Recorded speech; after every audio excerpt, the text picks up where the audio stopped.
Welcome to our battlefield analysis of the Ukraine conflict, covering December 27th to December 29th. Today, we'll explore Russian advances on multiple fronts, from the south to the east, and their implications.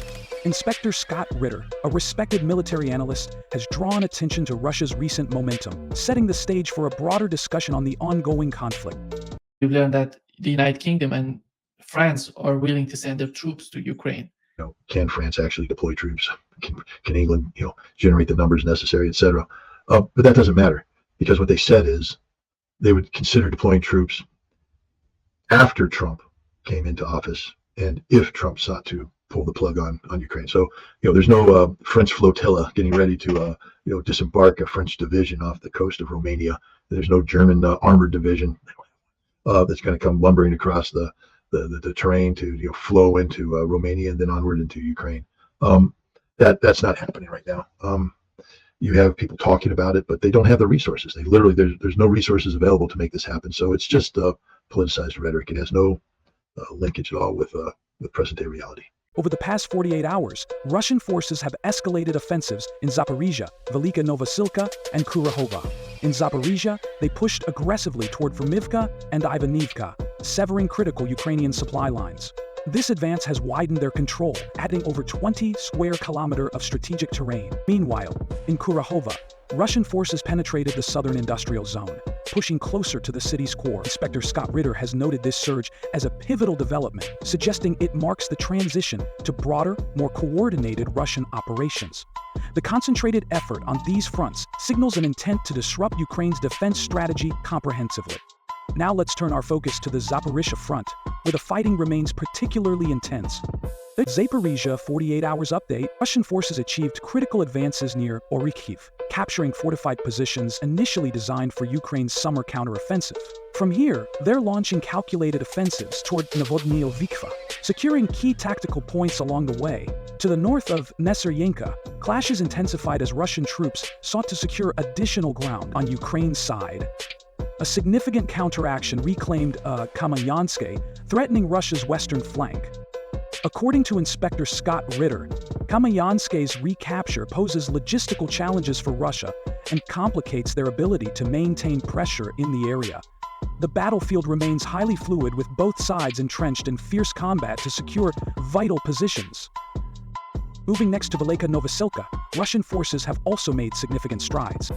Velyka Novosilka 48 hours update, Russian forces have tightened their grip, capturing critical positions within hundreds of meters of Ukrainian supply routes. This proximity allows Russian units to exert direct fire control over movement in the area, leveraging weaponry from AK rifles to ATGMs and heavy artillery. Ukrainian forces in Velyka Novosilka, Vremivka, and Neskuchne are now encircled, with no safe access for reinforcements or evacuations. Harsh weather conditions exacerbate the situation, forcing Ukrainian troops into vulnerable open-field movements. Inspector Scott Ritter has described this as a decisive phase, emphasizing that Russian control of this region could significantly tilt the operational balance, reducing Ukraine's ability to sustain defense across the broader front. Let's examine the situation in Kurakhove, where the stakes are equally high. Kurakhove 48 hours update. Russian troops have made substantial progress, capturing positions along the southern flank and advancing into central residential areas. Only the industrial zone, heavily fortified by Ukraine, remains contested. This zone, capable of housing thousands of defenders, is a focal point for intense fighting. Scott Ritter compares the situation to Zaporizhia Yar, where industrial complexes served as prolonged strongholds for Ukrainian resistance. However, the fall of Kurakhove's industrial sector would expose key cities like Konstantinopol and Rozliv, leaving Ukraine's eastern defenses vulnerable. Russian forces are steadily tightening their encirclement, aiming to sever Kurakhove from its supply lines and nearby defensive positions. The collapse of this pocket could lead to a cascading failure of Ukrainian defenses further south. In Pokrovsk, Russian advances are also reshaping the battlefield dynamics. Pokrovsk 48 hours update. Russian forces are advancing westward, targeting Novozhilotevka and Vidrodzhennia, a key industrial hub. Securing Vidrodzhennia would disrupt vital Ukrainian supply routes, connecting major cities like Zaporizhia and the Dnipro. Russian troops have also established positions along the southern outskirts of Pokrovsk, enabling them to control key roads and railways leading westward. Inspector Scott Ritter has highlighted Udakhney's importance, noting that control of this hub could allow Russia to fortify its logistical base for larger offensives. Concurrently, the strategic push westward threatens to isolate Ukrainian forces in Pokrovsk, potentially forcing them into a retreat or risk encirclement. To the north, Kupiansk remains another critical area of contention. Kupiansk's 48 hours update. Russian forces have expanded their foothold along the western bank of the Oskil River, capturing forested areas and establishing reliable crossing points. This advance enables the transport of troops and supplies without relying on a handful of vulnerable crossing zones.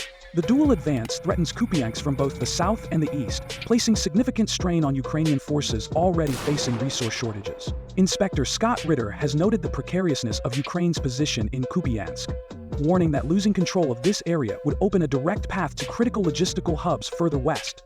The situation underscores the high stakes of this sector in the broader conflict. Finally, in Toretsk, Russian advances reveal their continued push in the eastern theater. Toretsk 48 hours update. Russian forces have advanced to the northern industrial outskirts and gained ground south of the Saloni River. These gains allow them to pressure Ukrainian defenses from multiple directions. With Vidrodzhennia and Dachenske now under Russian control, fighting has shifted to Zelene on the river's northern flank. Inspector Scott Ritter notes that control of Toretsk could open pathways for broader offensives toward Lysivka and Sukhyi Yar, weakening Ukrainian defensive lines in the region. The industrial outskirts of Toretsk, while heavily fortified, remain a crucial battleground in the fight for control of eastern Ukraine. With these updates, let's conclude by looking at the broader implications across the eastern theater. Across the eastern theater, Russian forces have intensified their offensives, transitioning from defensive operations to aggressive multi-front attacks. Inspector Scott Ritter observes that, while progress remains measured, continued advances in strategic areas like Velyka Novosilka, Kurakhove, and Toretsk could accelerate the collapse of Ukraine's defensive lines. Control of these strongholds will shape the trajectory of the conflict, with implications for both military strategy and the broader geopolitical landscape.